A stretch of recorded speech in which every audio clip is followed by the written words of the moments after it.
যারা নির্বাচনে ভয় পায় তারাই পিআর পদ্ধতি চায়। আগামী নির্বাচন বিএনপির জন্য অগ্নি পরীক্ষা, বলছেন হাফিজ। জানাবো ইসলামী দলগুলোর সাথে জোট বাঁধছে বিএনপি, উচ্ছ্বাস আমজনতার। এবং সর্বশেষ জানাবো বায়তুল মোকাররম মসজিদের সৌন্দর্য বর্ধনে 190 কোটি টাকা বরাদ্দ, বলছেন ধর্ম উপদেষ্টা। যারা নির্বাচনে ভয় পায় তারাই পিআর পদ্ধতি চায়। যারা পিআর পদ্ধতি নিয়ে গো ধরছেন তারা নির্বাচনে ভয় পাচ্ছেন, এমন মন্তব্য করেছেন বিএনপির ভাইস চেয়ারম্যান শামসুজ্জামান দুদু। তিনি বলেন, যারা নির্বাচনে ভয় পায় তারাই পিআর পদ্ধতি চায়। তাদের নির্বাচনে ভয় পাওয়ার বাস্তব কারণও আছে। অনেক ইসলামী দল আছে যাদের প্রার্থীরা কখনো সংসদ সদস্য নির্বাচিত হতে পারেননি। এর মধ্যে অন্যতম ইসলামী আন্দোলন। শামসুজ্জামান দুদু বলেন, আওয়ামী লীগের কাছে এই দলটি যেভাবে নাস্তানাবুদ হয়েছে, বিশেষ করে বরিশালের সবশেষ নির্বাচনে তাদের পীর রক্তাক্ত হওয়ার পর এখন তারা আওয়ামী লীগের বিরুদ্ধে। আওয়ামী লীগের সময় যতগুলো নির্বাচন হয়েছে সবগুলোতেই তারা অংশগ্রহণ করেছে। আওয়ামী লীগকে তারা পিআরের সংগঠন মানত। বিএনপির এই নেতা বলেন, যারা পিআর পদ্ধতি চায় তারা যদি মনে করে এটি খুবই জনপ্রিয় বিষয়, তাহলে বিষয়টি তাদের কর্মসূচিতে নিয়ে নির্বাচনে জয়লাভ করে তারপর সিদ্ধান্ত নিক। কেননা এই পদ্ধতি চালুর জন্য সংসদের সংখ্যাগরিষ্ঠতা লাগবে। পৃথিবীর যেসব দেশে পিআর পদ্ধতিতে নির্বাচন হয়েছে সেসব দেশে 3 বছরের মধ্যে অন্তত 10 বার সরকারের পতন হয়েছে। নেপালই যার বড় দৃষ্টান্ত। একটি দেশের সমৃদ্ধি, উন্নয়ন ও অগ্রযাত্রা বাধাহীনভাবে সামনে এগিয়ে নিয়ে যেতে হলে সরকারের স্থিতিশীলতা খুব জরুরি। সেটির নিশ্চয়তা পিআর পদ্ধতিতে থাকে না। ফেব্রুয়ারির নির্বাচনে অন্যান্য দলের অংশগ্রহণ প্রসঙ্গে শামসুজ্জামান দুদু বলেন, এখন দেশে সরকারি দল নেই। অন্তর্বর্তীকালীন সরকারের সময়ও যদি কোনো রাজনৈতিক দল নিজ উদ্যোগে নির্বাচনে অংশ নিতে না পারে তাহলে এটি হবে তাদের জন্য ব্যর্থতা। হ্যাঁ, বিভিন্ন দলের বিভিন্ন দাবি থাকবে। দাবিগুলো নির্বাচনের কর্মসূচিতে উল্লেখ করে জনগণের কাছে পৌঁছে দেওয়ার মাধ্যমে নির্বাচন। যদি সেসব দাবি জনপ্রিয় হয় তাহলে তারা নির্বাচিত হবে, কিন্তু নিজেদের দাবি প্রতিষ্ঠিত করতে অন্যের মাথায় কাঁঠাল ভেঙে খাওয়া ঠিক হবে না। আগামী নির্বাচন বিএনপির জন্য অগ্নি পরীক্ষা, বলছেন হাফিজ। আগামী নির্বাচনকে বিএনপির জন্য অগ্নিপরীক্ষা অভিহিত করে দলটির জাতীয় স্থায়ী কমিটির সদস্য মেজর হাফিজউদ্দিন আহমেদ বলেছেন, জনগণ আমাদের হয়তো ভোট দিয়ে নির্বাচিত করবে, কিন্তু ক্ষমতায় গিয়ে আওয়ামী লীগ যা করেছে আমরাও যদি তা করি তাহলে 15 দিনও ক্ষমতায় টিকতে পারবো না। হাফিজউদ্দিন বলেন, যে দলের প্রতিষ্ঠাতা মেজর জিয়াউর রহমান, যে দলের প্রধান বেগম খালেদা জিয়া এখনও জীবিত, সে দলের ভারপ্রাপ্ত চেয়ারম্যান তারেক রহমানের নেতৃত্বে দলটি এখন ঐক্যবদ্ধ হয়েছে। কোনো ষড়যন্ত্র সেই দলকে ক্ষতিগ্রস্ত করতে পারবে না। খুলনা প্রেস ক্লাবের ব্যাংকুয়েট হলে 71-এর মহান মুক্তিযুদ্ধ ও গণতন্ত্র প্রতিষ্ঠায় শহীদ জিয়া শীর্ষকে আলোচনা সভার সূচনা হয়। উপদেষ্টা পরিষদের সমালোচনা করে হাফিজউদ্দিন বলেন, 1 বছরে এই উপদেষ্টা পরিষদ কোনো সংস্কার করতে পারেনি। এক আসিফ নজরুল ছাড়া আর কেউ আন্দোলনে অংশ নেননি। পুলিশ, মিলিটারি সরাসরি গুলি করে 1,500 ছাত্র জনতাকে হত্যা করেছে। এই পুলিশ বাহিনীর অধিকাংশ সদস্যকে বাড়ি পাঠিয়ে দেওয়া দরকার ছিল।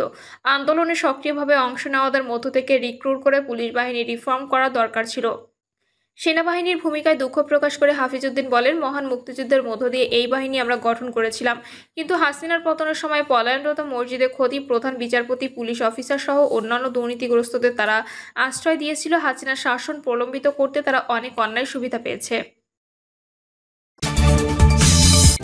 ইসলামী দলগুলোর সাথে জোট বাঁধছে বিএনপি, উচ্ছ্বাস আমজনতার। ইসলামী মূল্যবোধ ও ভাবধারা সহনীয় ইসলামিক মতবাদ বাংলাদেশের জাতীয়তাবাদীর সাথে মিশে রয়েছে, আর নেই মতবাদকে মনে প্রাণে ধারণ করে দেশের বৃহত্তম রাজনৈতিক দল বিএনপি। কোনো ধর্মের প্রতি উগ্র আচরণ কিংবা জঙ্গিবাদ তত্ত্ব কখনোই বাংলাদেশিরা ধারণ করে না। বিএনপিও সে মতবাদ ও মুক্ত চিন্তা হওয়ায় সেই মূল্যবোধের ওপর ভিত্তি করেই জনপ্রিয় রাজনৈতিক দল হিসেবে একাধিকবার ক্ষমতায় গিয়েছে, সরকার গঠন করেছে। বিএনপির সব জল্পনা কল্পনার অবসান ঘটিয়ে আবারও ইসলামী দল ও সংগঠনগুলোর সাথে জোট বাঁধতে শুরু করেছে, আর এতেই রীতিমতো খুশির জোয়ার বইছে আমজনতার মাঝে। বিএনপি ভবিষ্যতেও ক্ষমতায় এসে সেই ইসলামিক মূল্যবোধকে মনে প্রাণে ধারণ করতে হবে, বিচ্যুতি হওয়া যাবে না কোনোভাবেই। বাংলাদেশের শান্তিপ্রিয় জনগণ ইসলামিক মূল্যবোধে বিশ্বাসী, এখান থেকে সরে আসলে নিজের পায়ে নিজেই কুড়াল মারার মতো অবস্থা হবে দলটির। ফ্যাসিস্ট আওয়ামী লীগ যেভাবে 2 ভাগে বিভক্ত করেছে বাংলাদেশের সাধারণ জনগণকে, মুক্ত যুদ্ধ আর স্বাধীনতার নামে পক্ষ বিপক্ষের শক্তি বলে আলাদা করেছে দেশের আমজনতাকে, সেই একই ভুল কোনোভাবে করা যাবে না শহীদ প্রেসিডেন্ট জিয়াউর রহমানের নিজ হাতে গড়া দলটির উত্তরসূরিদের। দেশের ৯৯% জনগণই স্বাধীনতার পক্ষে, আর যে ১% বিপক্ষে তারাও কখনো মাথাচাড়া দিয়ে উঠতে পারেনি আর কখনো পারবেও না। এই বিষয়টি নিয়ে বিএনপির মতো দলকে মাথা ঘামানো যাবে না কোনোভাবেই। বাংলাদেশের মানুষ বরাবরই স্বাধীনতাকামী, ধর্মপ্রাণ, মুসলমান, অহিংস, অসহিঞ্চ প্রকৃতির। পাল থেকে সেন রাজা কিংবা ব্রিটিশদের দোসর জমিদাররাও যখন শাসন করেছে বাংলা, তখনও কখনোই বড় ধরনের কোনো অভ্যুত্থানের ঘটনা ঘটেনি বাঙালিরা শান্তিপ্রিয় হওয়ার কারণেই। তাই বলে আবার কখনো পরাধীনতাকেও বরণ করে নেয়নি এদেশের আমজনতা। তাই তো ফ্যাসিস্ট আওয়ামী লীগের মতবাদ কিছুতেই গ্রহণ করা যাবে না বিএনপির মত দলকে। অবশ্যই মনোযোগ দিতে হবে ইসলামী দলগুলোর দিকে। এ বিষয়ে তারেক রহমানের প্রজ্ঞা মন জয় করে নিয়েছে এদেশের আমজনতার। মেজর জিয়া থেকে খালেদা জিয়া কিংবা হালেদ তারেক রহমান, তারা সবসময় সঠিক পথে ছিল। এবারও যেন ঠিক সেই ইসলামের পথেই এগোলো দলটি।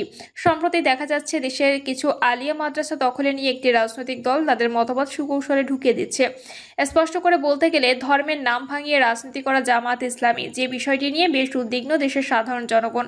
আর বরাবরই ইসলামের পক্ষে থাকা রাজনৈতিক দল বিএনপি এবার এই বিষয়টি নিয়ে মাদ্রাসা শিক্ষক কর্মচারীদের একমাত্র অরাজনৈতিক সংগঠন বাংলাদেশ জমিয়াতুল মোদার্রেসিনের সভাপতি ও দৈনিক ইনকিলাব সম্পাদক এএমএম বাহাউদ্দিনের সঙ্গে বৈঠক করে জনগণের সাথে একাত্মতা প্রকাশ করে উদ্বেগ জানিয়েছেন।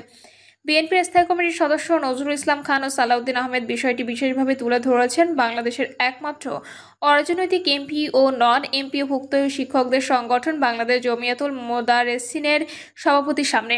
বর্তমান সময়ে জামায়াত ইসলামীকে দেখা যাচ্ছে নির্বাচন সামনে রেখে বাংলাদেশের আলিয়া মাদ্রাসাগুলোকে টার্গেট করে দখলে নিয়ে সাধারণ শিক্ষার্থীদের মাঝে শিবিরপন্থী সব মতবাদ ঢুকিয়ে দিতে।